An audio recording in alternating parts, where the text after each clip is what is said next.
So I had an intro filmed for this, and after reviewing it, and because I'm still new to the whole YouTube stuff, it sucked.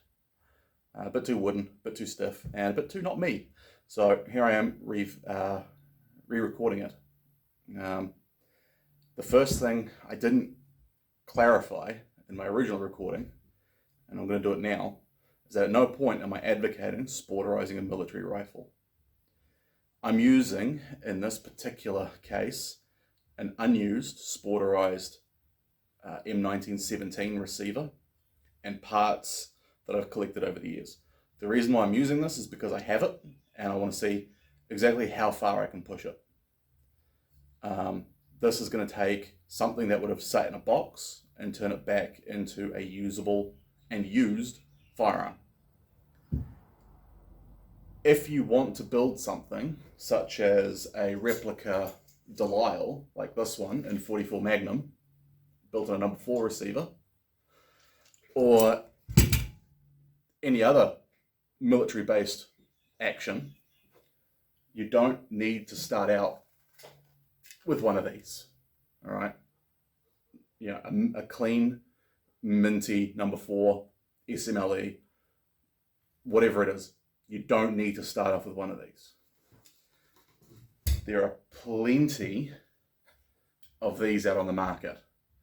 Sporterized 303s, number 4s, Mausers, you name it, it's out there.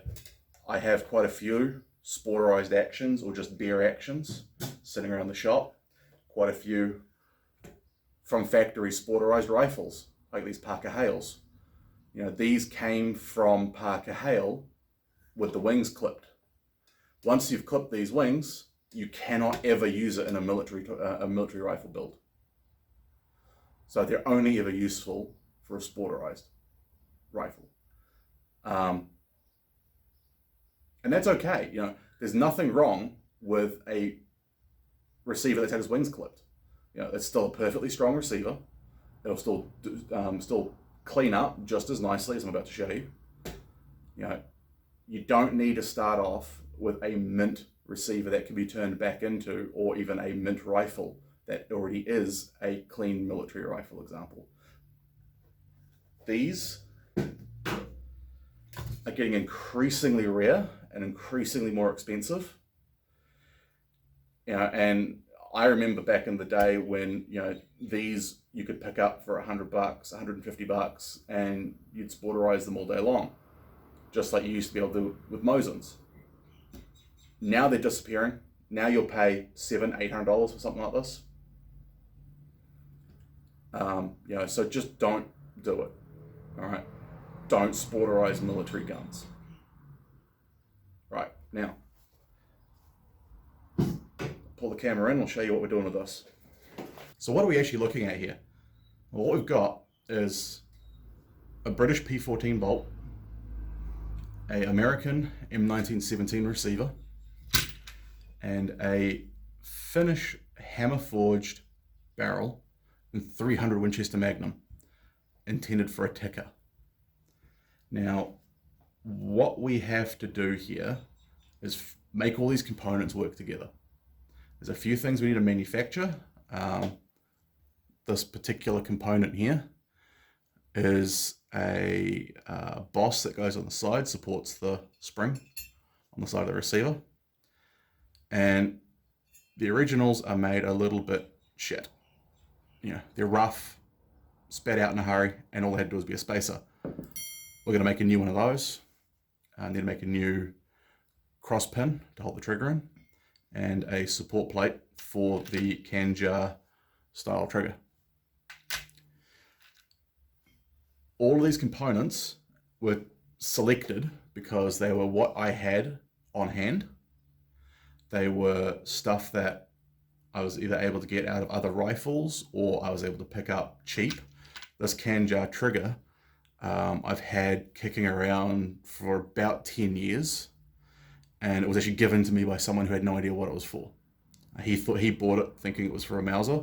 Turns out it was actually for a P14 or M1917 action. The reason why I'm using a ticker barrel is because this is a brand new, unfired ticker barrel in 300 Winchester Magnum, and it cost me $200. So this whole build here is representing what you can do by scrounging parts, pieces from gun shows into building something that is an effective rifle. And this rifle will be quite accurate when we're done with it. So what we need to do first is we're going to get ignore the fact this is green, because again, I've already filmed quite a bit of this before filming this section. But the lugs need to be lapped to the receiver. We'll lap the bolt face, and we'll get everything sandblasted and dressed up. And by the end of this, we'll have a complete functional receiver. So let's get into it. So here we have our receiver, and I just want to go into a bit more detail on exactly what it is we're doing with this top rail, because it's a little bit different to what some of you may have seen. When you're dealing with an old military action, they've all had this top strap milled out. And the reason why that top strap has been milled out is to allow charger loading. So when you take a charger, you drop it in there, you can easily load the magazine, which is great on a military rifle. But when you're chasing precision, it's bad because it removes rigidity from the receiver. And what I mean by that is when you remove this piece of material, you now have created a pivot right here. So under recoil, your whole barrel will try and do this and try and pivot around this point here, because here is unsupported. How they get around that with the military actions is they have quite large kingpins suspended from the front in metal bosses, and another screw at the back. And that provides a cantilever across here that resists this movement.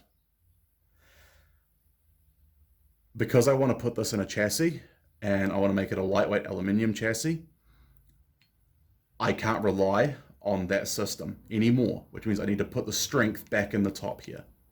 How I've done that is milled a completely new rail out of steel,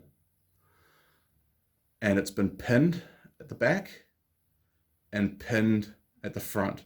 Those pins act as recoil lugs, so the screws do not take any of the load. All the shear loading is put on that pin and that pin. And then I've gone through and bedded the two parts together with a 2-part epoxy. And that gives you a nice clean transition between the two parts. So once we've actually coated this with the moly resin, so that's what we're using, Norrell's moly resin, and it gives a very nice finish. I'm very impressed with it. It's a nice grey-green color. It's there on the bolt handle. So that's going to make it look immaculate. So I just wanted to cover that before we get into anything else. Right, let's move on. Right, so we're back here in the vise, and as you can see, I've got the rail fitted, and we've just got a nice clean transition here. All I've used to do that is Loctite 3805. It's an epoxy, basically same as JB Weld. You could even use JB Weld. I just use this because this is what I have, and I've used this forever. You can see these have been kicking around for God knows how long.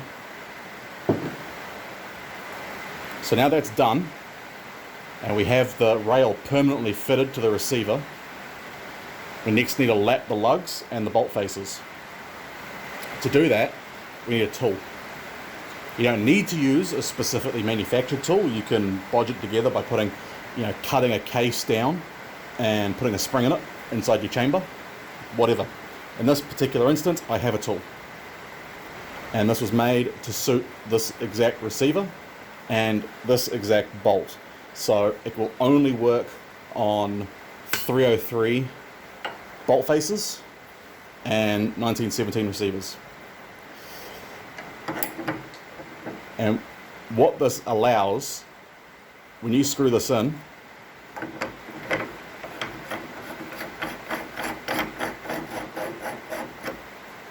it maintains linear pressure, inline pressure against the lugs in the direction of the bolt thrust. We've removed the firing pin. If you had the firing pin in here, that would allow an offset force and you'll lap your lugs crooked. So to lap the lugs, you'll get Dicam or mark out fluid or bearing blue, or even just good old-fashioned permanent marker, Sharpie, Vivid, whatever you want to call it. You'll colour in these faces, here and here, and then you'll apply a little bit of lapping paste. Now the lapping paste I'm using at the moment, because of COVID and everything else, it's been quite difficult to get your hands on proper lapping paste, but I found this works just fine. It's just a fine grade valve lapping paste for lapping valves and engines. You can find these at any auto parts store. This is approximately 600 grit and this is approximately 180 grit. So both of these work surprisingly well. So you'll get some of that. Depending how much you need to lap off the back of your lugs will determine how coarse you go and how much effort you're going to take. But you'll apply the lapping paste to the back of the lugs, insert your bolt, and then 20 strokes.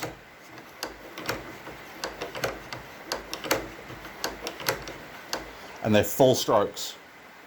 And then you remove the bolt and you check your faces and your engagement. On this bolt, this has already been done, so I don't need to worry too much about it. When it comes to doing the bolt face,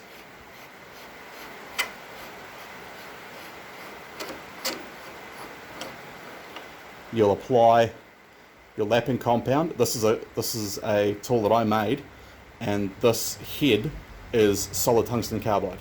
So you will not erode this, you'll erode the bolt face first. So you'll apply lapping paste to the face of this, screw it in,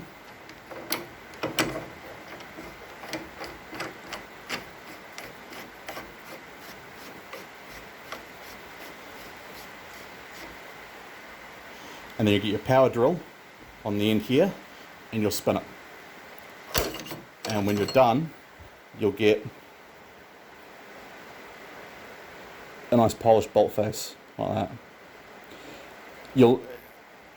The P14 bolts are very, very hard, so the amount of lapping required to get even this far was several hours worth of work. If I had some better diamond paste, it would have been easier, but this is good enough for what I'm chasing. I've got pretty much full rim contact all the way around the outside. It'll be an accurate bolt. Right, this has all been trued up. The lugs have been lapped, the bolt face has been lapped, rail's been fitted. So the last thing we need to do now is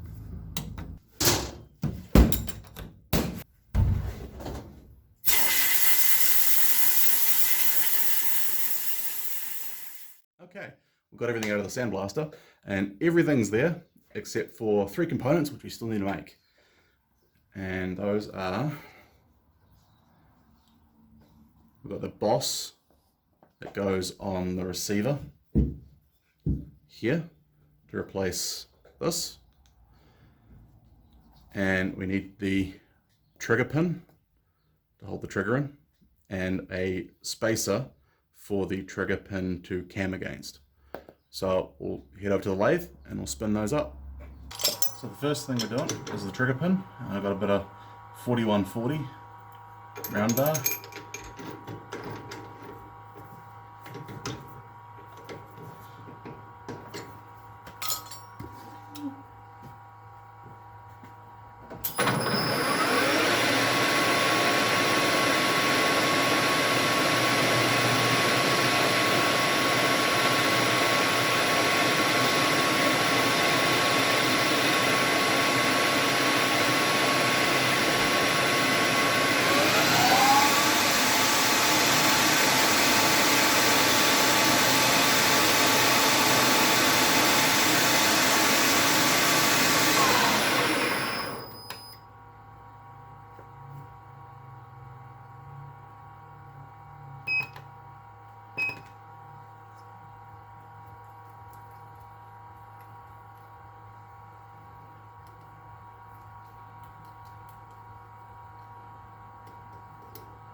Just confirming the size. This should be exactly 8mm, which it is.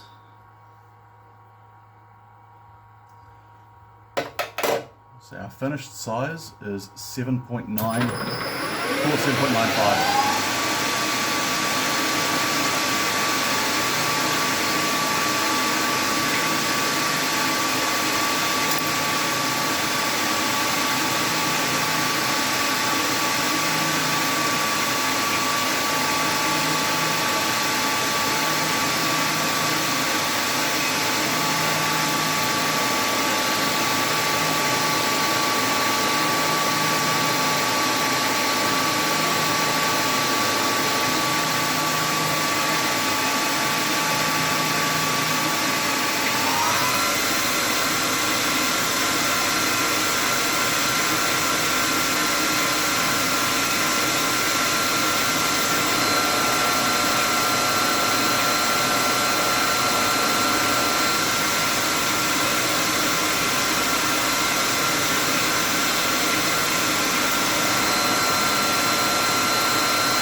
So now that should be 3.3. It was 7.9, 7.9345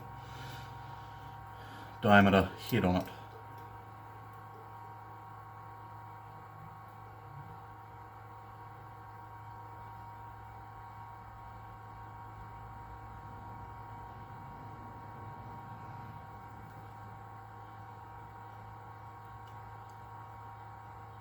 .38. It's good enough.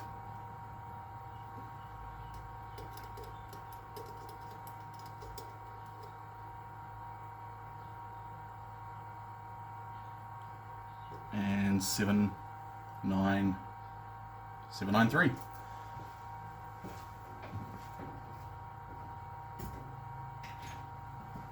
Can confirm, taking our trigger, and yep, that goes through. And our receiver, yep, it's a nice snug fit. Perfect.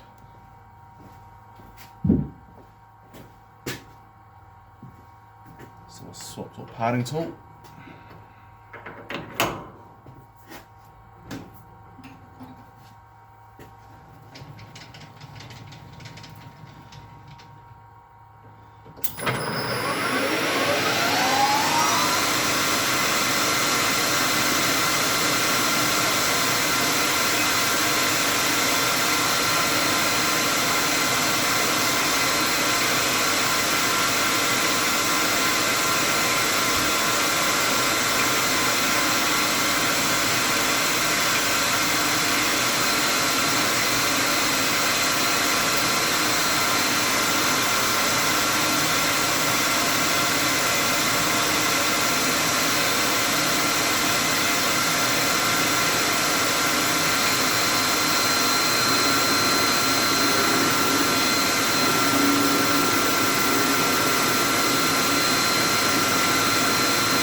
reverse that in the jaws.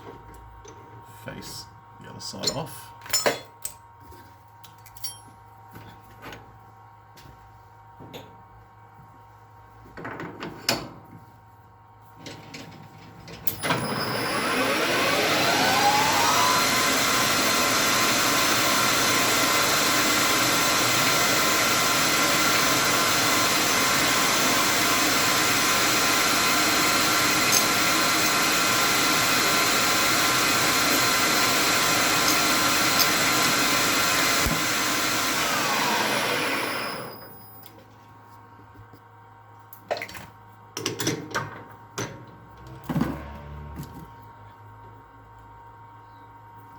Should have a finished pin.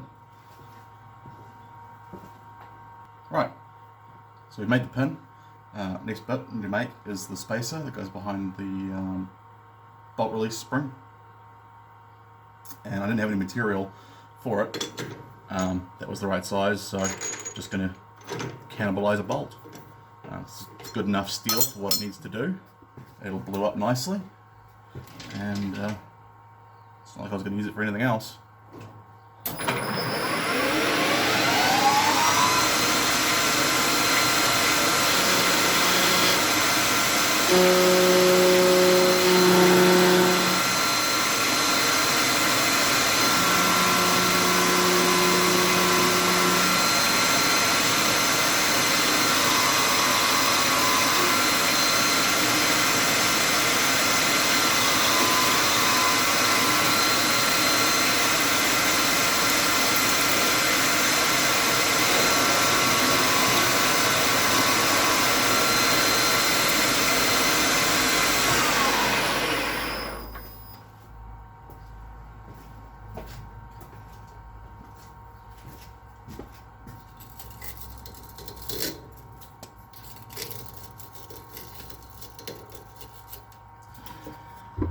Downside of using bolts, they're always stringy.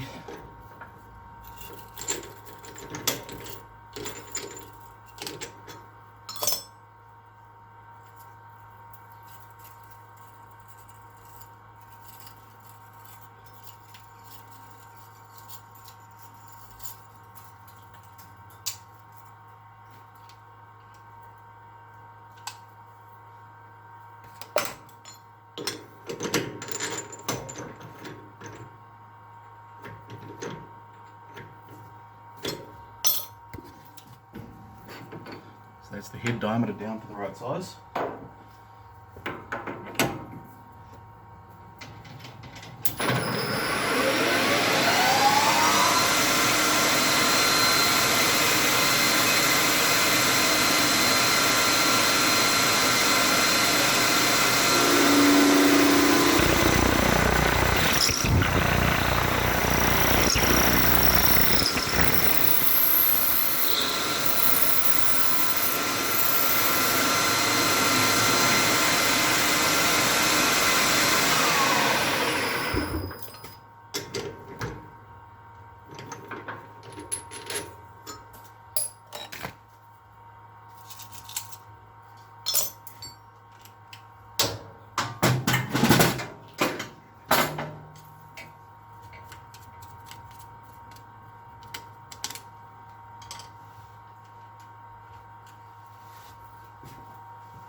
Gonna run that under some water because it's hot as hell.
It's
going to be hot.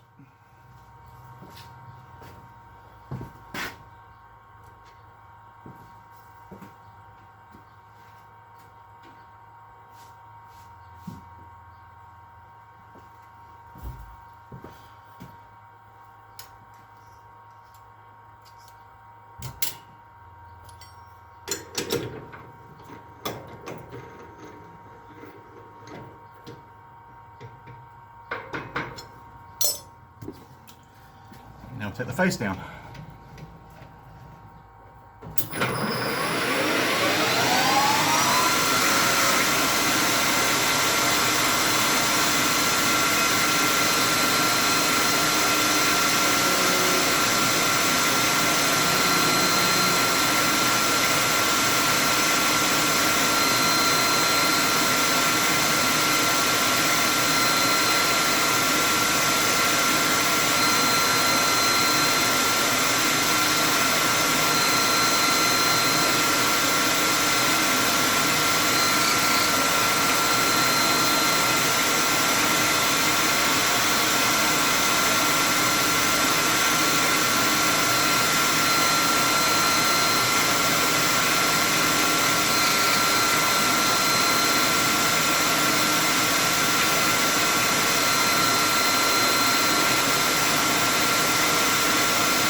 And there we have it. That's our spring spacer.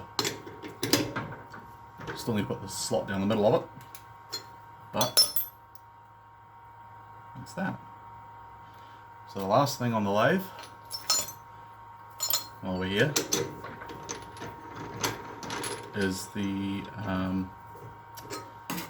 plate for the trigger group.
Okay, so now we're over here by the mill, and what we need to do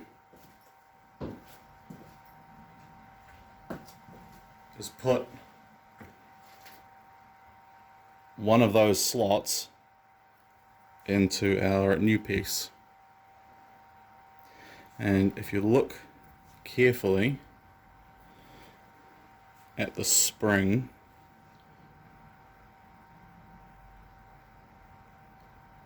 focus, you fuck.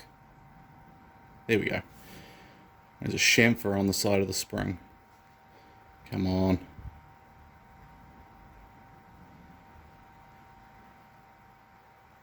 There we go. So there's a chamfer on the side of the spring. And that matches the chamfer on the inside of the groove. Now we want to replicate that, which means we need to get a cutter that has that geometry in the underside of it, near enough. So what I've done is I've got an old 5mm carbide cutter, slot drill, and the tips on it were stuffed anyway, so I've just hand ground an angle that matches what we need, and we'll use this to make our slot.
And that's our spring spacer.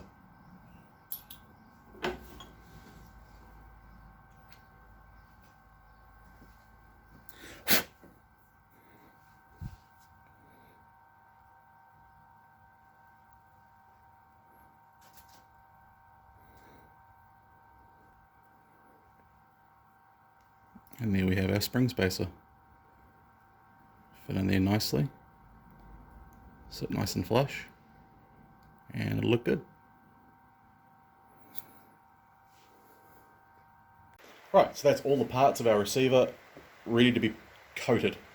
Now I was going to spend a little bit of time talking about the coating I want to put on here, and that is this stuff here. It's a moly resin coating. Now what it actually is a phenolic resin, which a lot of you will be more familiar with the name Bakelite. It is a very hard resin and is very temperature stable. It can withstand very high temperatures. It's been in use for firearms forever. This stuff in particular is relatively new, as it has a moly impregnated into it, which gives it the color and the hard wearing and even more temperature resistance. So it's good stuff. This is the first time I'm using it on a project, but I'm very, very happy with the color and the finish. It's very, very easy to use. The only thing you have to have, you need a spray booth, which thankfully, because I have a fully equipped workshop here, I'm able to afford the most high-tech of spray booths. It's got all the stuff painted.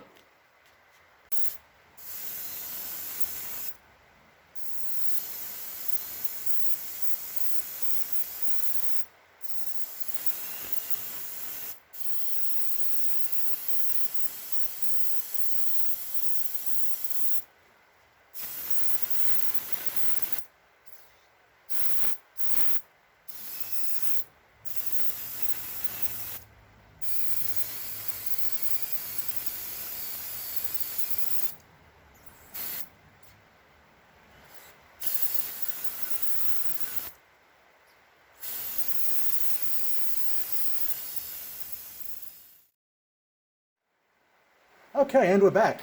As you can see, everything's painted. And for those curious about my personal safety, yes, I did put a respirator on once the camera went off, because this stuff stinks. Clean up is nice and easy, however. Isopropyl alcohol cleans it up perfectly. Just blow a little bit through your air gun and you're sorted. So, as you can tell, this stuff's already pretty much flashed off, and it's not exactly dry to the touch, but it's pretty handleable at this point. You know, you don't need to worry about bumping into something and ruining your finish. You know, it'll withstand being moved around, which is good, because now we need to put it into the oven, which is just over here. Right, here we are on the other side of the workbench. And just like my top of the line, no expenses spared spray booth, I have also spared no expense with the curing oven. Best $20 can buy on Trade Me. In fact, it's so good, when I plugged it in for the first time, it blew the RCD in the workshop. But seems to have sorted its shit out now and actually works pretty well. We want to load everything in. Place them all loaded. So we'll set that to bake. Now it says 300F, which is about 148 Celsius. We'll call it 150, near rough. Set it for 60 minutes. And we'll be back in an hour. Alright, and they're cooked.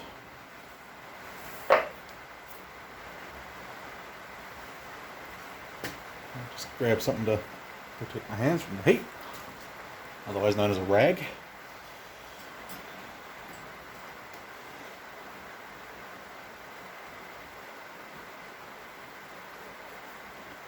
And look at that, it came out beautiful.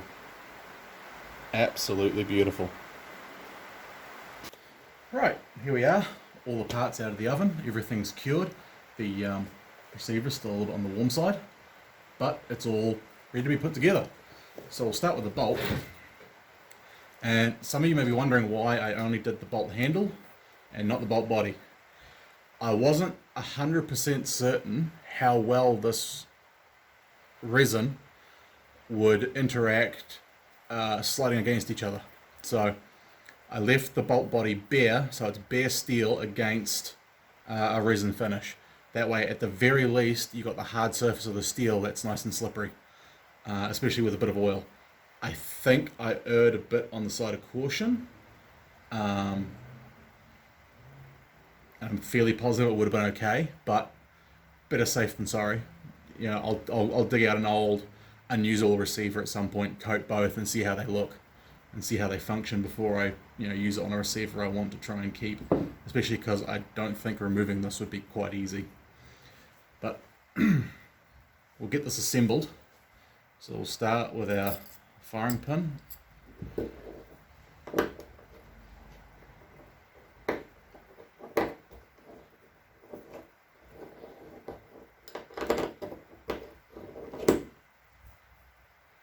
This is our firing pin assembly.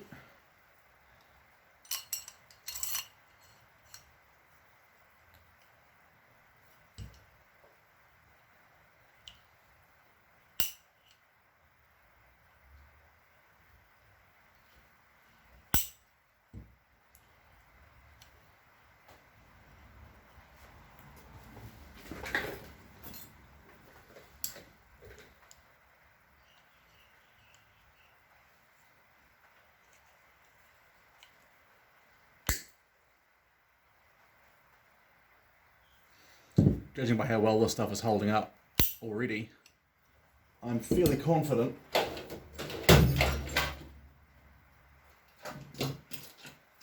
it will last quite a while. I hate doing this style of, it's always a pain, especially when you try and do it on camera.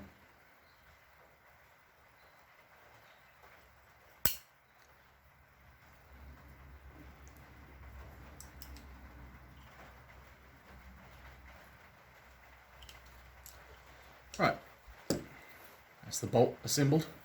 Oh, that's the firing pin assembled. This just stretches over.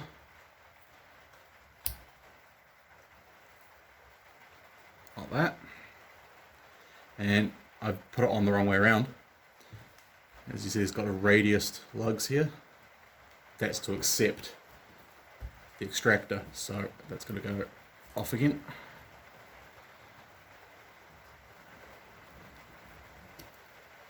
Flip it around,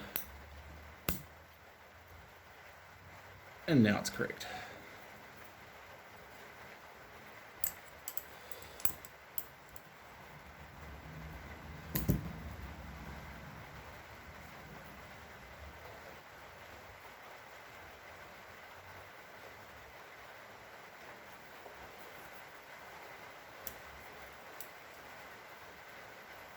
So there's our fully assembled bolt. Looks really good. I'm happy with that. Right, so our bolt is finished and assembled. Need to assemble the last parts in the receiver now. A key point to note is that some parts on the M1917 and the P14 are different. The most important one is the ejector. These things are quite weak, so they do break frequently, and when they break, you have to make sure you look for the correct one. A P14 receiver that we have here has a much longer slot compared to an M1917, and that extra length is due to the the shorter cartridge. That is 303, slightly shorter overall length. What that means is your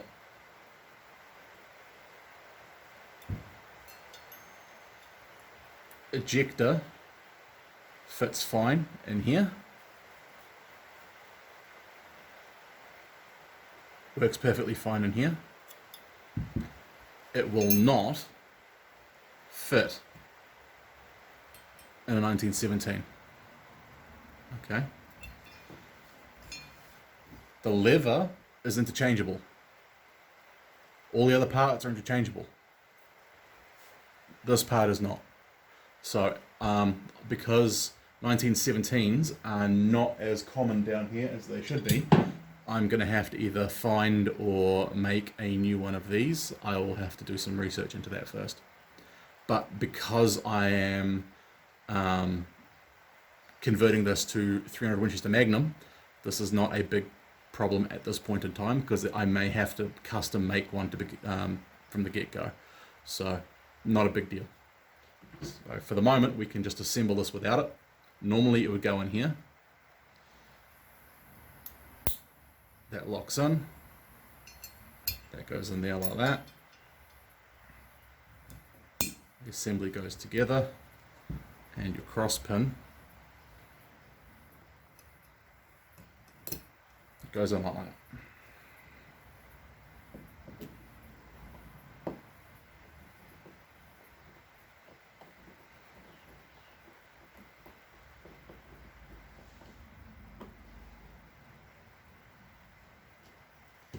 And there we go. That's that assembled. Now, the safety on these is an absolute pain in the ass, because you have to compress the spring and this plunger on the other side of that. So that needs to go through.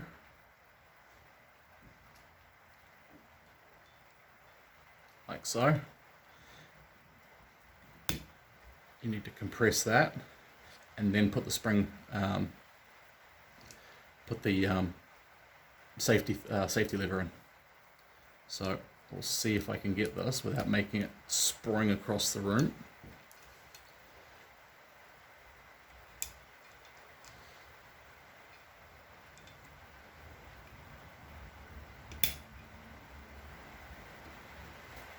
It chose spring.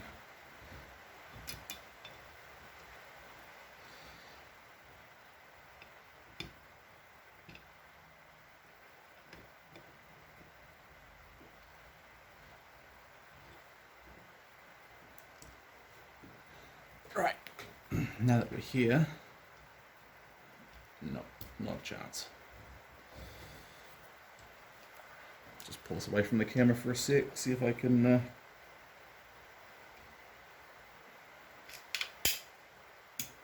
there we go. So that's in.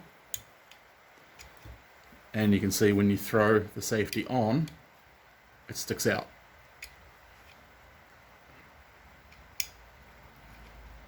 Nice and smooth. Perfect. So I'll get a little bit of oil.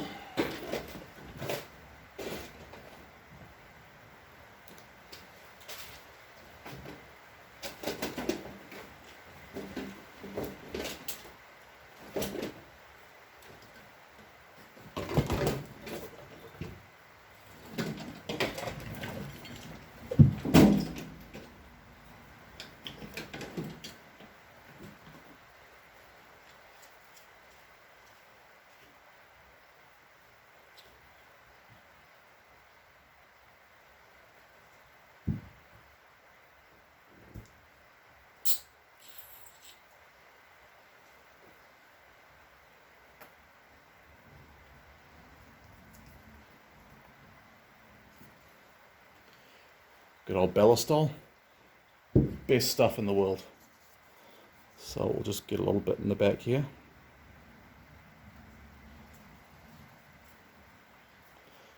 Work that through. And it's nice and smooth.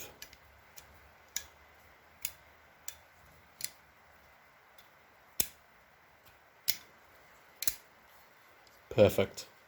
Just what I wanted. So I'll get a little bit of oil on this.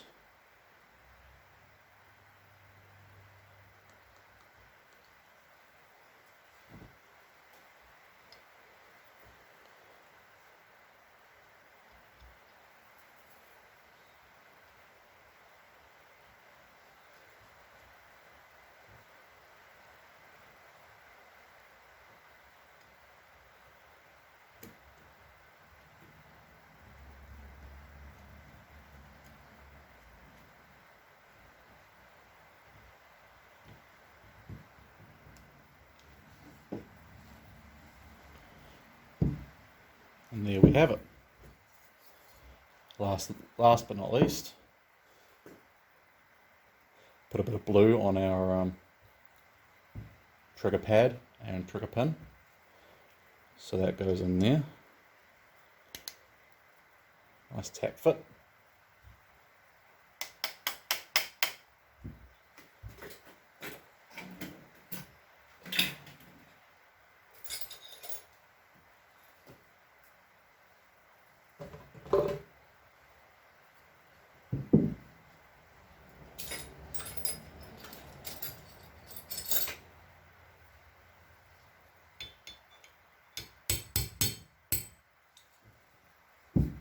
Alright, that's in there.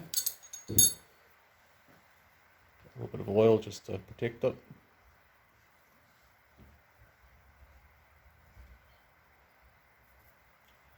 Trigger goes on, and the way this trigger works is the pin goes through, locks it in, and then the grub screw here cams on that plate and locks everything together.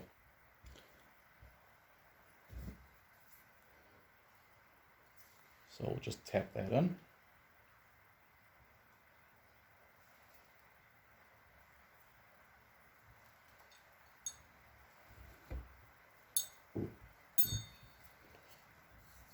Polished hammer.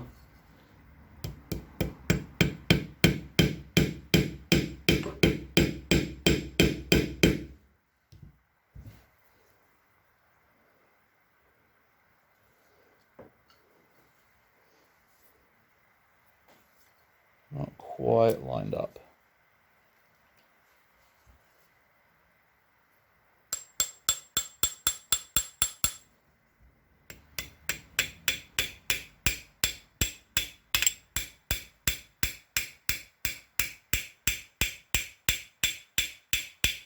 Not hitting it hard at all.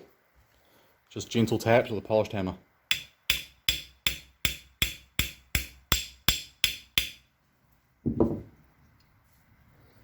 And there we have it. That's all the way through. And just find the correct Allen key.